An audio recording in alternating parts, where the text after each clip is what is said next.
aim is to empower teaching or empowering teachers through reflective practices. So I'll give you a small introduction and context, which is in Sri Lanka.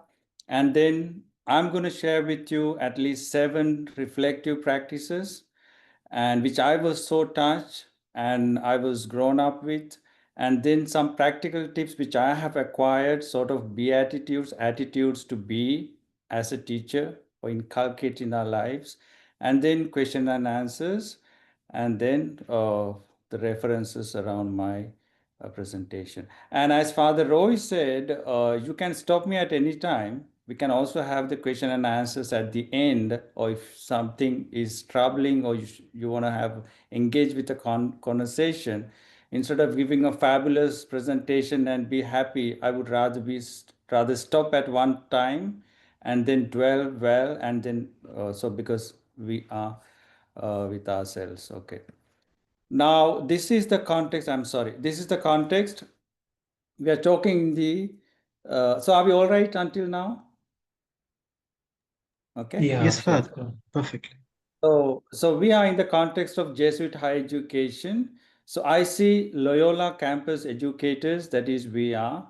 So are sort of mediators between two contexts, that is the world, of course, we live in, and the context in especially in Sri Lanka. And on the other side, we have the education, right? So if you want to focus on the education, we have this Jesuit worldwide learning mission priorities, objectives, and then International Association of Jesuit Universities and their mission priorities, and then Jesuit values, magis, cura personalis, forming agents of change, men and women with and for others, and then universal apostolic preferences within which all apostolates are now aligned, and then Loyola campus, Sri Lanka, our objectives and our mission, vision, etc. So we are in one way, we are within that we have to perform our teaching and all our actions. On the other side, I see a care crisis, crisis of care.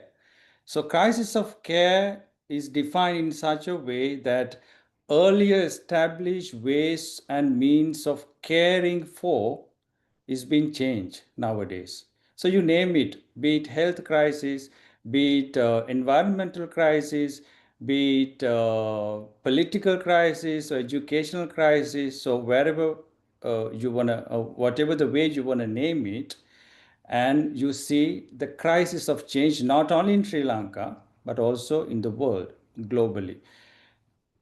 Thinking and talking about the in a special way about the educational context and the crisis that we face in as teachers, if you want to pay more attention to the recent events that have happened in Sri Lanka.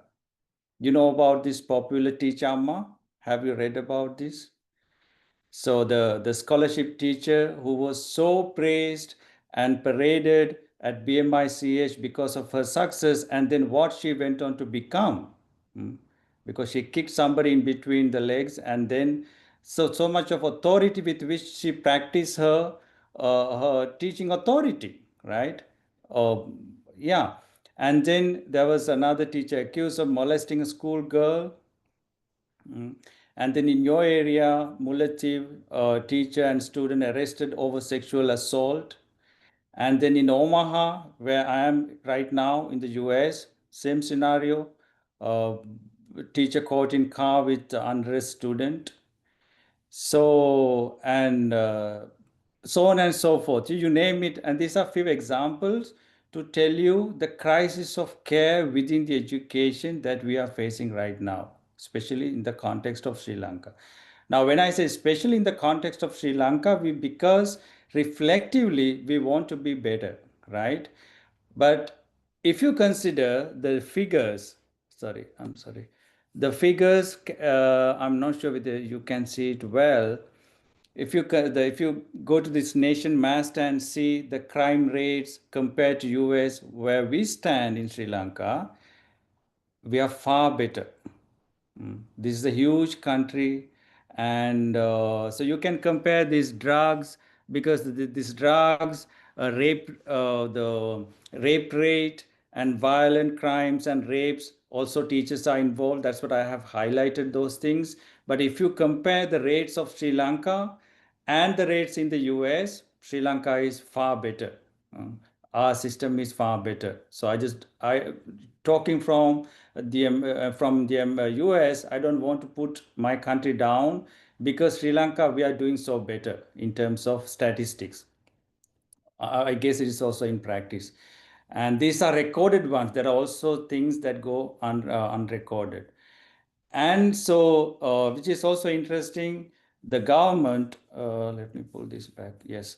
So the government of Sri Lanka in 2021 has ended corporal punishment in the schools and in teaching. So I'm just giving the statistics of teaching in schools, because that is where we have majority of resources coming in.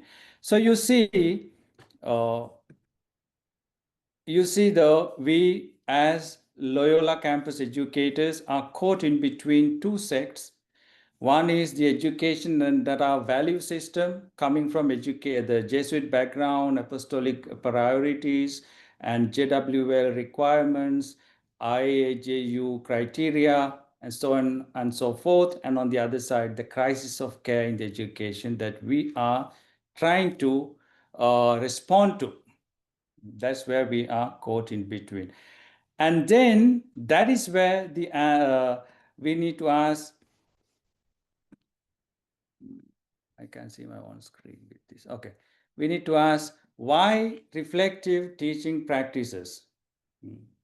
Why reflective teaching practices? So if you consider all that in the back of your mind, and uh,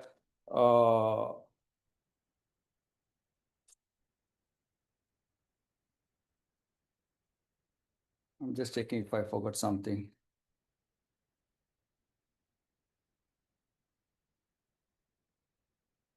Yeah, when you consider all that is that in your mind, so you may ask the question, why these reflective practices?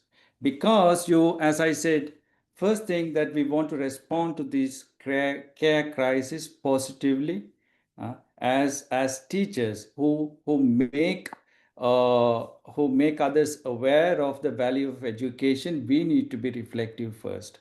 And I was so touched by the quote, the request of Holy Father Pope Francis, made in 2020. He said we need positive narratives to counter this care crisis. He didn't use the word care crisis that I'm using, but to respond to the crisis of the world, we need to have positive narratives. Now, if you see the media today, we have, I mean, it's all at our fingertips. We can pick and choose the dirty narratives, negative narratives all the time, the rapes, murders, sexual abuses, and the scams, and then fightings and ooting, all that, you name it. But we need positive narratives, and I believe in our own context, the teachers are the best ones to do that. Create positive narratives, and to encourage teachers to think critically about their methods, interactions, nomenclature, right, and goals, the professionalism that we are striving to achieve, and to respond to the students' needs. Do we know about their needs? Are we aware of their needs? And to understand them, accept their needs, and perhaps the need for updated knowledge. Perhaps we take things for granted that we know the stuff.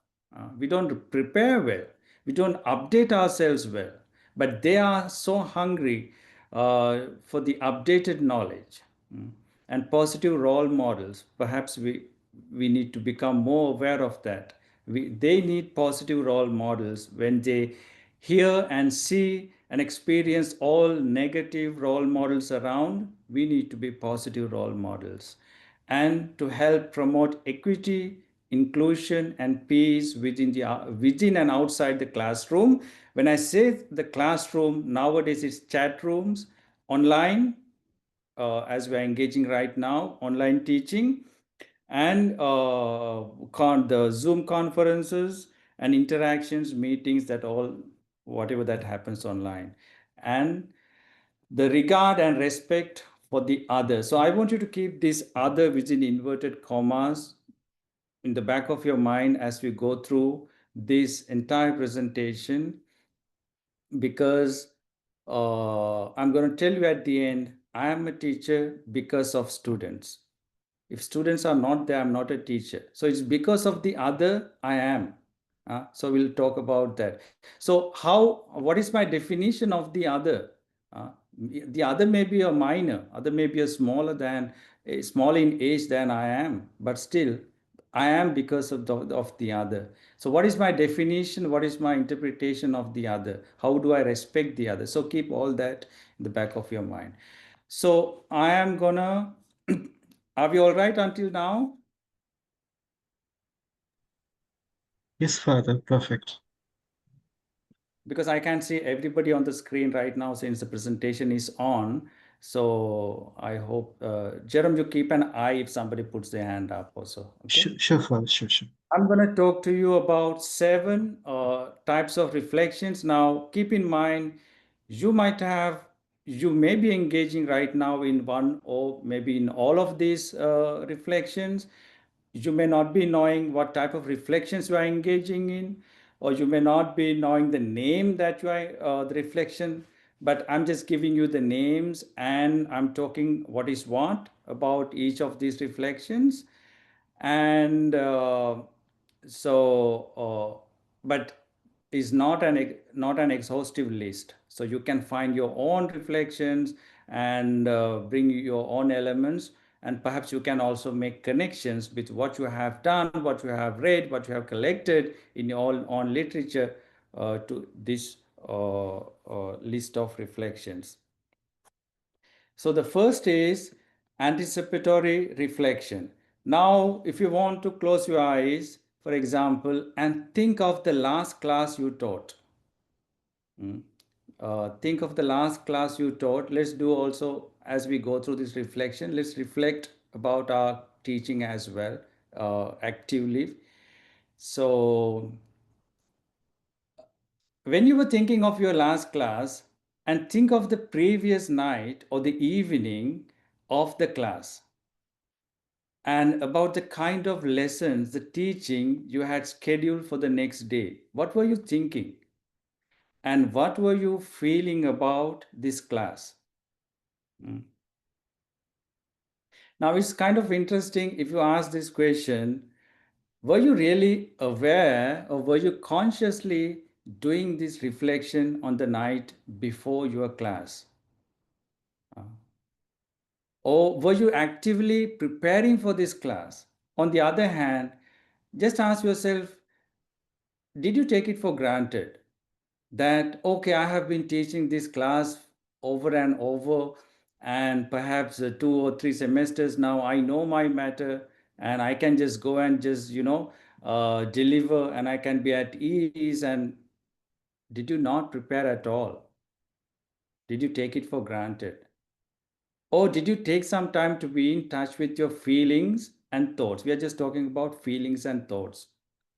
Were you scared of, if it was your first class, were you scared to face the audience? What type of questions would come? Because this is very important to be in touch with ourselves. This is sacred duty, sacred responsibility, sacred vocation. Teaching is not easy. But did you give that due respect for your feelings and thoughts the night before? And not on the first day itself, every day it has to be a practice. Every class that you are going to teach, so you can do it systematically, like step by step. I go to the class, this is how I'm going to greet, and when I greet, I'm going to be so inclusive, and my regard, my eye looking at the way I look at the class and the way I interact with the kids, the what I say first, and then what. So systematically, step by step, you can run it in your mind the night before, the evening before, or you can be as spontaneous as possible as and when things happen. So the anticipatory reflection is what you are thinking and feeling as you prepare for an action. Here it is the teaching, right? So it could be anything. It could be anything. So just ask yourself, what will you do each and every day hereafter, evening, as you anticipate the kind of lessons, teaching you have scheduled for the next day. Now, the bigger question to ask here is that, do you really want to be in touch with your feelings? Do you really want to be in touch with your thoughts? Do you really respect your thoughts and feelings? Does that matter to you? So, and then the secondly, in the moment reflection. Now we come to the class. So we have been reflecting, we take the bag and the day is dawn. So we come to the class. In the moment, okay? Again, think of the last class you taught, right? Online or in person. So what were your spontaneous emotions as you were teaching the class? Hmm? Did you pay attention to them during the class as you were delivering your lecture? Did you pay attention just like I'm doing right now? Do you pay attention to my emotions, my feelings? Hmm? Or do, as you listen right now, do you pay attention to your emotions, what is happening inside you, the inner motions that Ignatius would say? Hmm? Or did you take some time out just after the class just to think of your emotions and your thoughts? Just after this conference, do you want to take some time and sit with yourself or with a cup of coffee and or sipping a plain tea and just to think what was happening to me during this, during this presentation? What are my feelings? What are my thoughts? Hmm? And I'm definitely going to do that because I enjoy doing that. Hmm? So, in the moment reflection is all about our immediate thoughts and feelings while we are in the middle of some experience. Teaching, learning, as I said, I don't have to say it again and again. So, you say, when I say teaching, you can also add any other action to that same place. Or immediately following that experience. For example, think that you are watching a movie, right? And there are certain scenes that you are so moved. Perhaps you cry silently, even if you are in the theater in the midst of so many people, right? And you may be laughing, you're giggling inside. And because you are so moved, but do you pay attention to that as you were watching the movie? That's one way. And secondly, once the movie is over, theater is slowly lighting up, the credit is going on, and but you don't want to move out of the theater.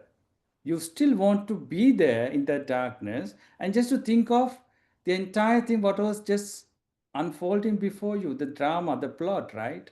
Oh, so that is what the in the moment reflection is all about. Either within the action or immediately after the action, you take some deliberate time out to think of your inner feelings and emotions and thoughts. Now you will see where am I heading at. If you have this type of uh, reflections, for example, can we be bad in our actions? When we prepare with so much of emotions and feelings, when we are aware of what we say, do, and as we are doing our actions, and just after the action, can we be bad examples? Can we be found as teachers inside the cars with our students and naked, as we saw in this care crisis? Can we be kicking people who are in front of me just because I'm a teacher? So, where is my reflection about myself, my action? Yeah, so let's keep all these questions in mind. And then the third is technical reflection, which I have so much of critique about. So now again, think of your, now you taught your class. Now think of your last performance or teaching evaluation, coming from perhaps JWL, right? And so what did it evaluate you for? And if you're a new teacher, new recruit, the quality of your performance, the content of your teaching. So the technical reflection is when one's behavior or performance, in this case is teaching, is compared to standards for action. For example, certain researchers come together and they make this nice analysis. They give us a set of test battery and say, this is how a teacher should be evaluated. And time and again, you know that in our school systems, from the department, the Ministry of Education people do come into the schools and they evaluate teachers and their performance based on a certain criteria. So, so if now you are teaching and you are evaluating others, how do you find yourself and these evaluations?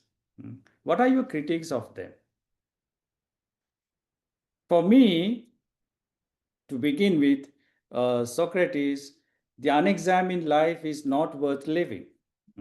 So if you have no, so anybody, if you are not checked, anybody and everybody could say, I'm a doctor and I'm a lawyer, and I can start prescribing medicines. Will that help us? No. So there are certain tests, there are certain things we need to pass, external criteria we need to pass, and to evaluate these people are eligible to that particular profession. So we do need them, right? So you can't just let loose the horse too much or too long or too early, right? If you are a new recruit, you need to be incorporated into the system, into the right way of perhaps, yeah, so the right way of channeling your emotions, your maturity, coming up to your maturity. So yes, so we need that. But at the same time, we have to keep in mind technical reflection occurs within narrow, pre-established boundaries. So there's a certain type of criteria, set criteria within which we are being evaluated, right? Now, here the outside authority sets the standards, targets, the guidelines, and evaluation criteria. Hence, the voice of the outside or the external authority is dominant. So the effectiveness of this type of reflection, for example, uh, after having this, after having gone through this type of reflection, you have been evaluated on a certain criteria of JWL, and then you get the report and saying, for example, Jerome, and this is what I evaluated you with, this is my criteria, and this is what the result you have got. Now, will you agree with that? That's for you to decide. Okay. So the effectiveness of this type of reflection lies in the way one accepts and adapts oneself to the external expectations set by these criteria. So it's good to keep in mind the new recruits find it really difficult in today's world, especially when these external standards are outdated and they are so updated with the present media, they find these standards outdated, difficult to adhere to, and there is so much of energy and so much of potential that they want to exercise at the same time, but these standards are so limited they don't allow them to come up to their potentials, and there's again friction. So all these things we have to keep in mind when we think of technical reflections. So it often sets aside the broader goals and purpose of schooling and teaching, for example, the context and teaching environment, issues of equity, fairness, justice in the classroom, uh, and even the curriculum itself. So they come and say, okay, whether you were, how you control the classroom, and how audible you were, and even they may not be technically checking you for the content or the syllabus, whether the syllabus is taking the students to the right goals, whether it is effective, whether is it updated. They may not be checking all that. So there are limitations in these reflections. I just want you to see them as they are. And then the reflection in and on action. Any questions so far? Are we all good? Yes, Father. No one has risen their hands, so Okay. yeah. So again, I want you to think of an aha experience, a surprise moment in your teaching. This kind of interesting. Now, a moment when you found yourself, now we talk about standards so far, that how you try to uh, adapt yourself to the external standards of teaching, of doing certain things the way that it should be done. But at the same time, as you are doing this, think of a moment that you realize you found yourself acting differently. mm, Acting differently from the routinized way or the set ways of usually acting as a teacher. And how was it possible that you thought of it differently, or you thought of acting differently? Or did you give it a thought at all that, oh my gosh, this happened and I acted this way and it really worked? Yeah. And it was fantastic and you feel good about it. But did you have a time to think of that? Hmm? What effect has your action had on your teaching, on your own teaching, and the unexpected outcome? Were you aware of it at the first place when it happened? Did you stop and think about it after you finished the teaching? Yeah. The stop and think, which comes from again Hannah Arendt. So this is really needed. So we'll touch base with examine later.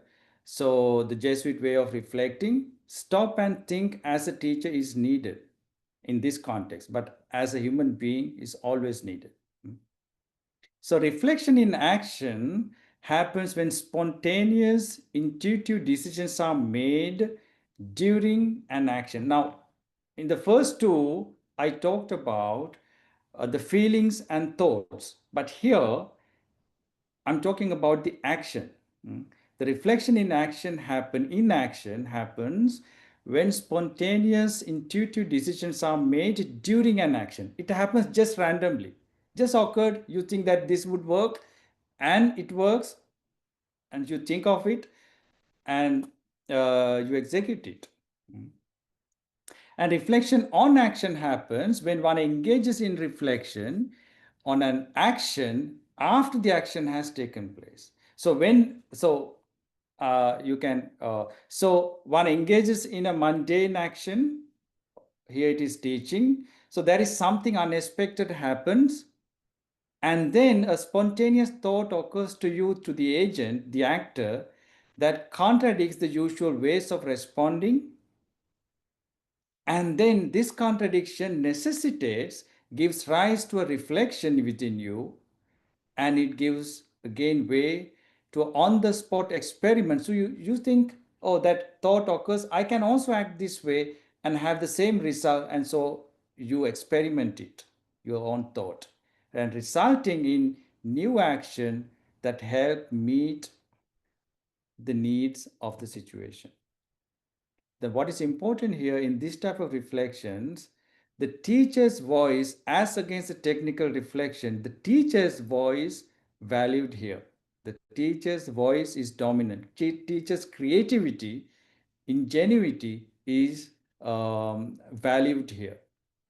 Mm, is dominant. So each teacher's context is important, values, beliefs, practical craft knowledge. So all of a sudden you have this wonderful aha experience and you apply your practical knowledge and you get the result, which is out of the syllabus, right?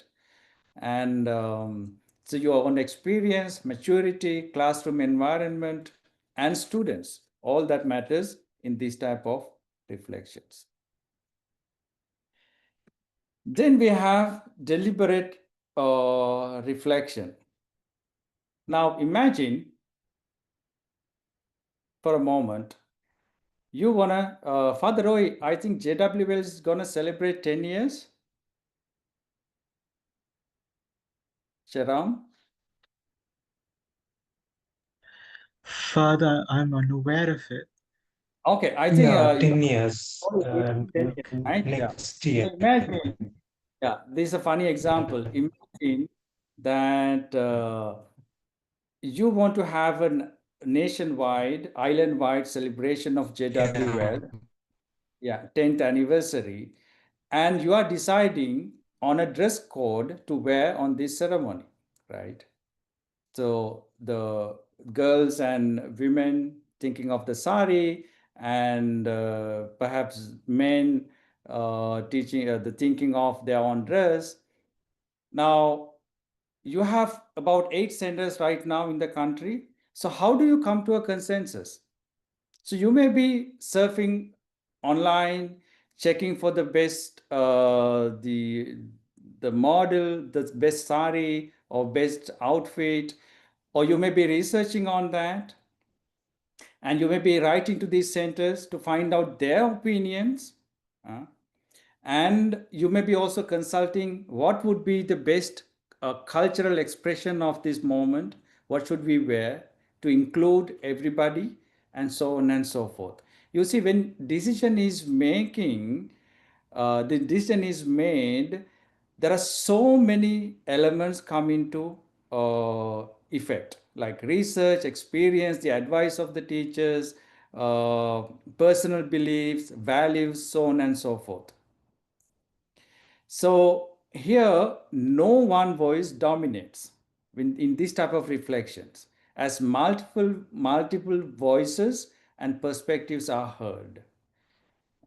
And so because the sources of these reflections are varied, they could be perceived as competing points of view. For example, you might see, okay, somebody is suggesting this sari is good, and should I go for this?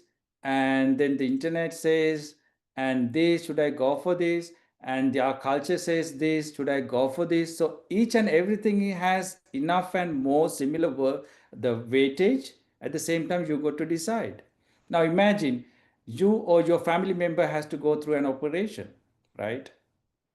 The surgical operation. And one doctor says you should go for the operation, second doctor says you should go for the second opinion, and somebody else says you should go for the Ayurvedic medication, and your neighbor says something else, and your own belief and value says, no, I should pray and miracle should happen and my father would be cured. And there's so many things come into play. Hence, in this type of deliberate reflections, the quality of reflection is gauged by, in this case, teachers abilities to weigh these competing claims and give a good reason for the decisions they make. Now, for example, after consulting everything under the sun, you decide upon a certain sari, okay, for this event. And then there could be disagreements. Not everybody agrees upon, but can you give right reflections when somebody asks you, or can you give right reflection to yourself when you have decided to wear what you wanted to wear? Can you be satisfied with that decision? Can you give reasonable answers when somebody asks you, hey, why did you choose this sari and not that? Can you convincingly give that answer to the other? Same thing in the classroom. There are so many opinions, so many perspectives, the expectations of the school, expectation of JWL, expectations of the students and their different capacities, and you got to make decisions all the time. But you, as a teacher, can you give reasonable answers, reasonable reasons to the choice of action that you are engaging in? If you can give these type of reasons to the actions that you are going to engage in, how can your actions be so negative? Which means, is that negativity going to satisfy you? Now, for example, in all the examples I mentioned at the beginning, in the crisis, so if they give right reasons to themselves that satisfies them as well as others, can they be kicking them? Can they be Jeremiah, I see you. Can they be engaged engaging in uh, not so wanted actions with the students who are the other in front of me? Yes, Jerome. Jerome, you. Father, Father, I have a question with regards to the Yes. deliberate reflection. As teachers, as moderators, as facilitators, sometimes we come across situations where we need to take urgent decision and effective decisions, but quite in a quick pace. So that time, accommodating everyone's opinion or accommodating the thought process of everyone could be difficult because as a teacher, I sometimes come across such situations.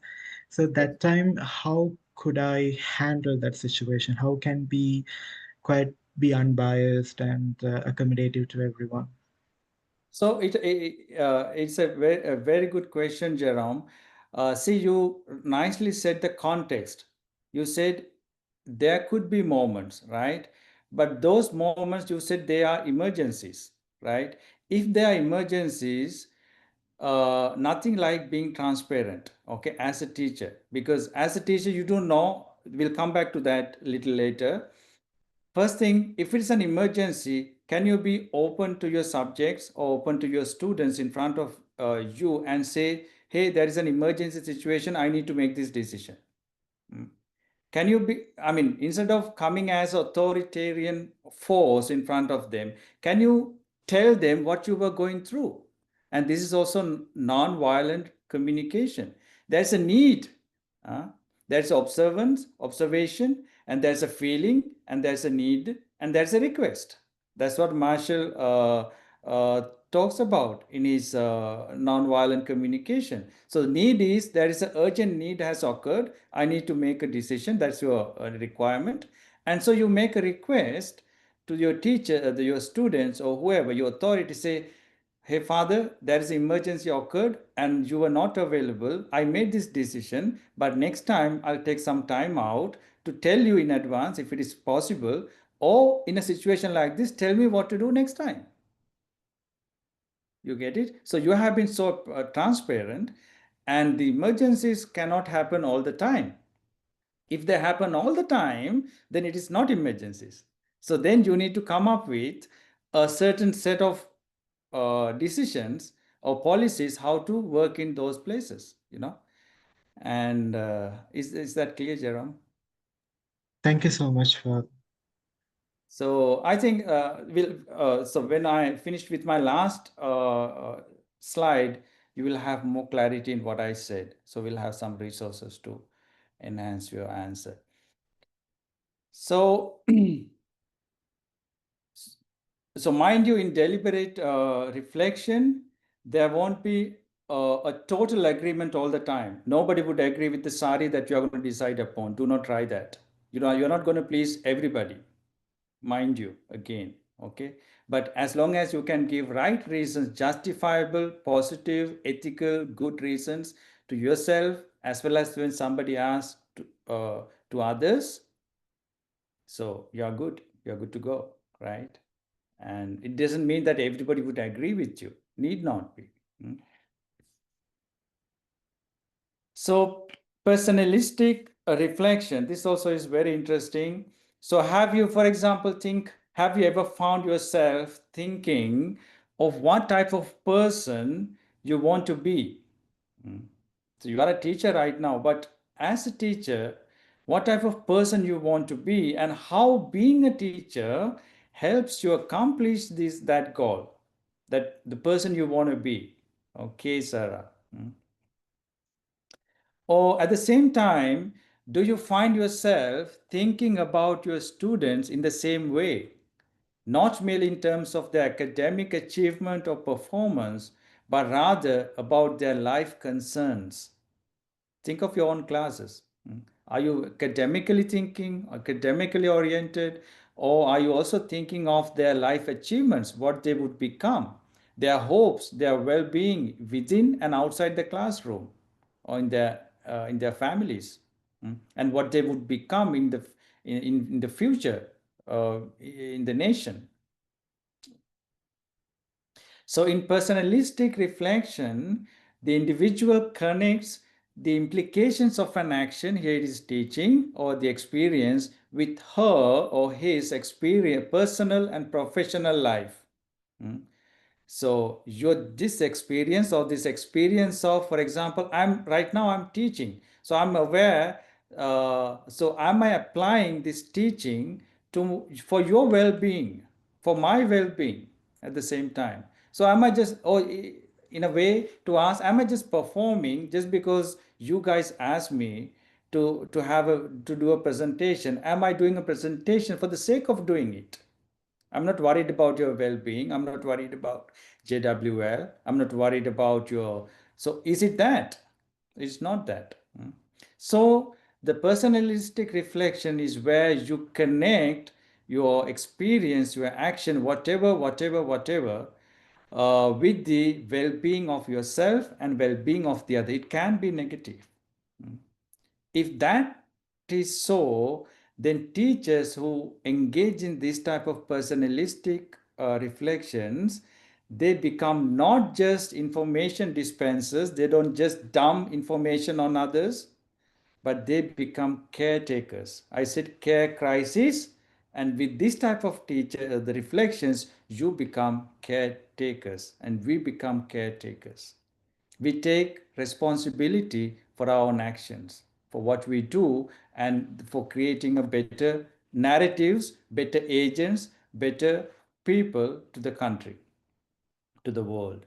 So they help students understand their true reality. For example, in Sri Lanka, so we know that we have had a bad past. And are we still going to hold on to that? Uh, are we, if we are thinking of creating caretakers, and if we are thinking of creating reconciliation, can we be these agents who uh, give them positive narratives, better narratives, thinking to ignite their thinking, reflections about, hey, we could be better, we could be think otherwise, we could be thinking otherwise, we could be thinking differently about reconciliation.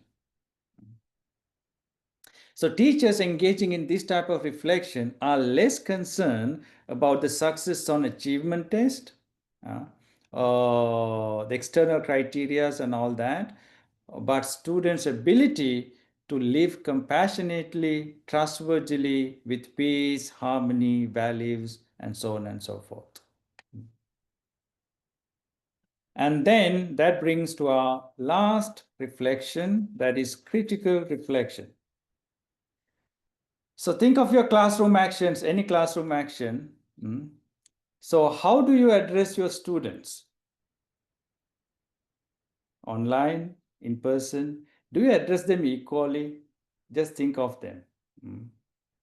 And is your wait time for questions similarly distributed? For example, you ask students a question, the moment you finish your question, until you uh, until you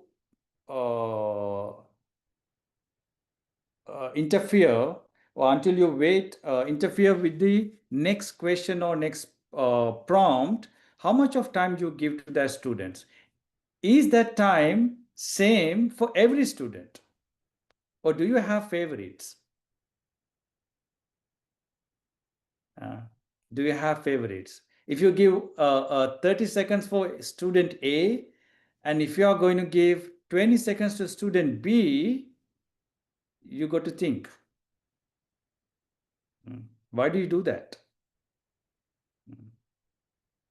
And are certain kinds of students systematically ignored? And if so, why? And is your weight, do some students often receive negative feedback? And why? Just ask yourself, on the other hand, why do certain students receive positive feedback all the time? Which means, do you find difficult to find points for improvement for them?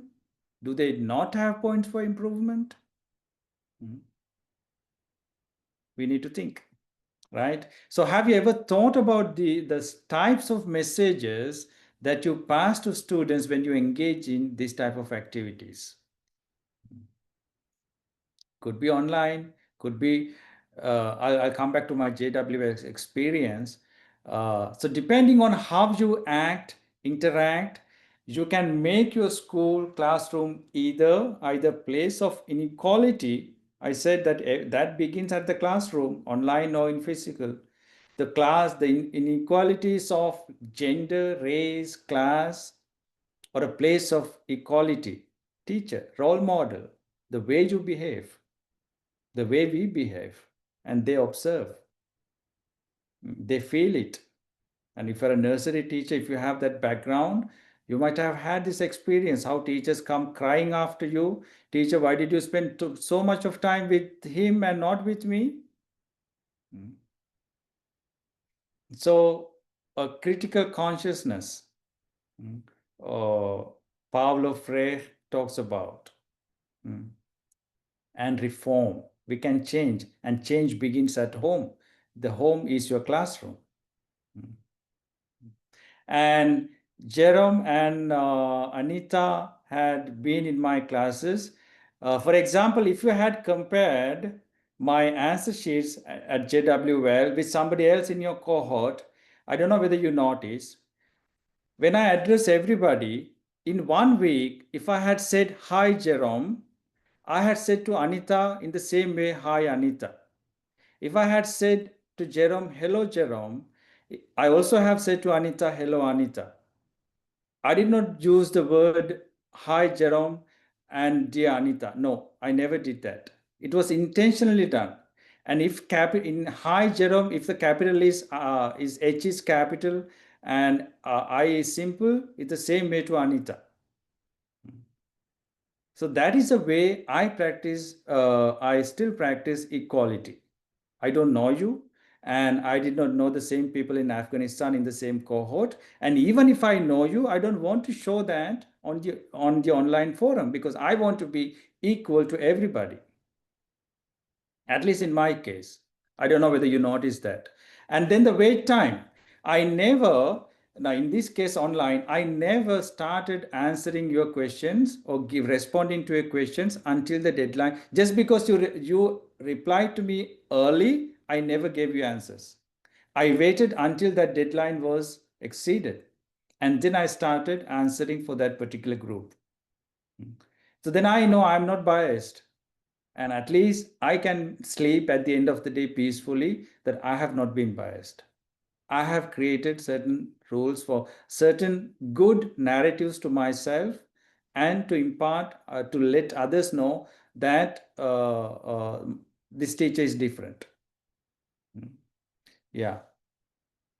And so the aim of critical reflection is not just understanding, but improving the quality of life of disadvantaged groups by perceiving oppression, analyzing power structures, and taking action to transform reality. This is what Paulo Freire says in Pedagogy of the Oppressed. So critical reflection comes in these connections. If all your, so no 30 students in your class are going to be the same, and they're from different backgrounds. But if you can set certain common standards, common values, the same wait time, same type of address, as I said, imagine the way you go and address, the first words you say, and are you going to be inclusive of one group and exclusive of the other? All that you have to think of. And for Habermas, so this is the highest form of reflection, critical reflection we got to strive at.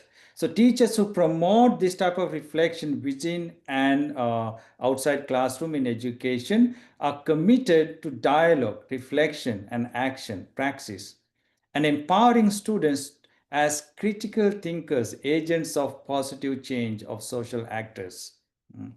Now, you can as well think of IPP. What is IPP? Ignatian Pedagogical Paradigm. So context, experience, reflection, action, and evaluation. So if you have thought of this as circular motion, I would say hereafter think of it as a spiral motion. Spiral motion, and you go to the, like, you go in round and round and round, but then you are refining until you get to the core. It's a spiral. It's not just circular and then you go unendingly, but then you get into the core, just like a spiral, right? And you are refining your own thought process as well in the same process. You are not refining the actions and your experience and your evaluation of it. You're also refining the process itself is being refined. That's what I said is spiral, right? So education must move from the banking, or our system is Gurukula, where the master-based knowledge, from that model, and we know everything and taking it that for granted, from that model to the dialogical model, active, critical, because the teacher is no longer merely the one who teaches, but the one who is himself or herself taught in dialogue with the students. Then I think we are, almost time. My last slide. The practical tips. So having gone through all these reflections, I just want to leave you with this type of practical tips, which have become my beatitudes in life, which has formed me so much, which I have gathered as I was reflecting about my life, my vocation, my teaching, and then what I want to be to others, right? The other. The first thing is to keep in mind all the time the attitude to be is the unexamined life is not worth living. You need to critically look at your life, where you are, what you are doing, what you want to be, as well as help others to think in the same way. And it's good to have certain criteria, then you know you achieve. And this is what Magis is all about: more and more and more. When you achieve that, you say, no, there is some more to achieve. So always you achieve. Unexpected life is not worth living. Unexamined, sorry. And there I would encourage you, think of Jesuit examine. We got to do it twice a day. This reflection, examine, and I'm not going to get into the nitty-gritties of examine. So you can always have the another course, another teacher training on examine itself. It itself is worth living. So introspection, self-reflection, and critical thinking are needed for a meaningful existence. So examine, Jesuit source is there. And say, then I'm a teacher because of students. You know, Ubuntu, the African philosophy, I have adopted this. I'm a teacher because of students. So if there are no students, I'm not a teacher. So so the Ubuntu principle says, I am because of we are. So that's the principle. I am because of we are. So here I am a teacher because of students. I am because of the other, basically. The other, the concept of the other. Here, let me tell you, there are two oldest professions in the world, and you know that. One is the teacher, the profession of teaching. The other one is profession of sex work, right? And in both of these cases, both of these professions, the other is involved. The difference being, in the profession of teaching, you makes the other adapts according to you, and in the profession of sex work, you adapt according to the other. I think you get what I'm trying to say, right? Whether do this do they continue in the same way today? I'm not the one to judge. Should they continue in the same way? Debatable, right? But what I'm trying to aim as is the concept of the other, how you treat the other, the regard of the other, the value of the other, definition of the other. What is your definition of the other in front of you? So I am a teacher because of students. If you keep this maxim in your mind, and that would give you more flesh for your bones. And so then there again, Ignatian, we have this Ignatian maxim: enter through their door and come out of your own. So when you think of the other, it's not that you have to always to have your own way. No, as a teacher, you can enter through their door. You can get into the level of the students and find out the way that is accessible to them. And then at the end, put your hand around their shoulders, bring them to your own way. That is what is called shepherding. Mm. And bring them to your target, the targets, not your own targets, the targets of JWL. Start from their grassroots level where they come from, but bring them to the targets of JWL. And then using the servant leadership, and I'm a servant teacher. I'm not saying servant leader. Of course, you are a leader. I'm a servant teacher. So here, my example is Jesus, who says, I, your teacher and master, I wash your feet, you go to do likewise. I, your teacher and master, I washed your feet, you got to do likewise. So I am a servant teacher. So you are a walkie-talkie. Because when Jesus says, when he invites us, and when we are in the sort of Jesuit value forums, we got to imbibe these values in ourselves. And you can't be saying one thing and doing something else, and students notice that. Right? You can't be writing super articles and not living that, and they notice that, right? And then, so be a walkie-talkie, walk your talk and talk your walk. And then keep this 7-38-55 rule in your mind. That is, when you are a servant teacher, all what you do, all what the 7% of your teaching is words, just 7. In my entire presentation, all what I was talking for last 1 hour, I was aware that only 7% of my words would sink into you. And 38% of the lecture or delivering is about the tone, how you modulate your tone and the intonations. 55%, mind you, is all about non-verbal communication. Non-verbal, the body language. Body language. If you put 55 and 38, which is tones and body language, 93%, that's the rule, you communicate with your non-wordly expressions. And see how much you have to be a walkie-talkie. It's not what you teach alone would matter. Your life matters. How you gather yourself matters. How you conduct in and outside the classroom, in your life, in your Facebook, in your media, and where students are concerned, that matters. You can't be a nice teacher in the classroom wearing nice dresses and having all that other tamashas going on in your Facebook.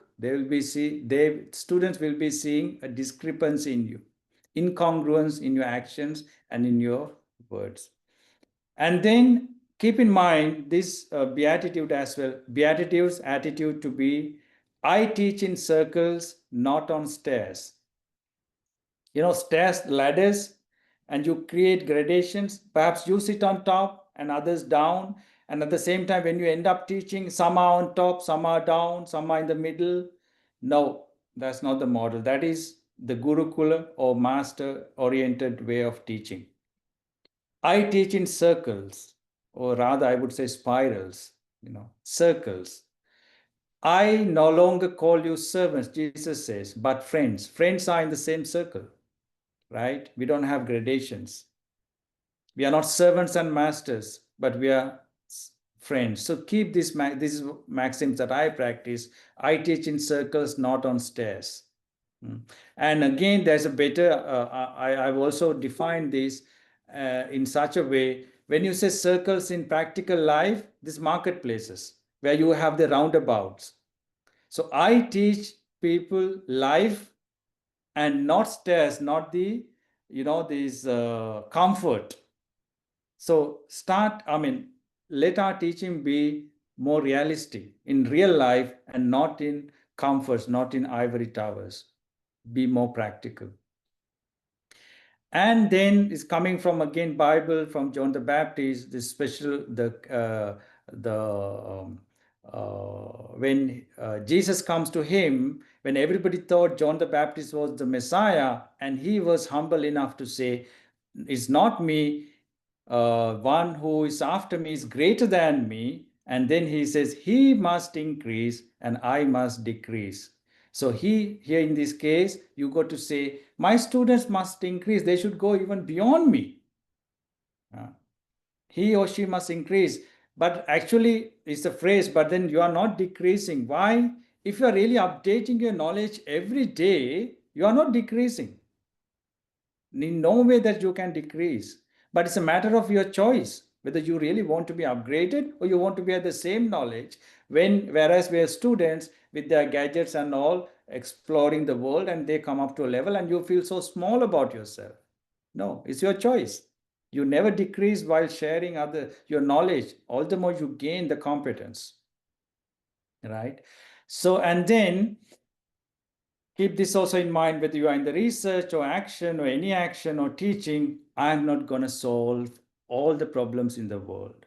No, Mother Teresa also said the same thing after doing all what she fantastically did in Kolkata, coming from Poland. She said, what we do to the poor is just a drop in the ocean, just a drop in the ocean.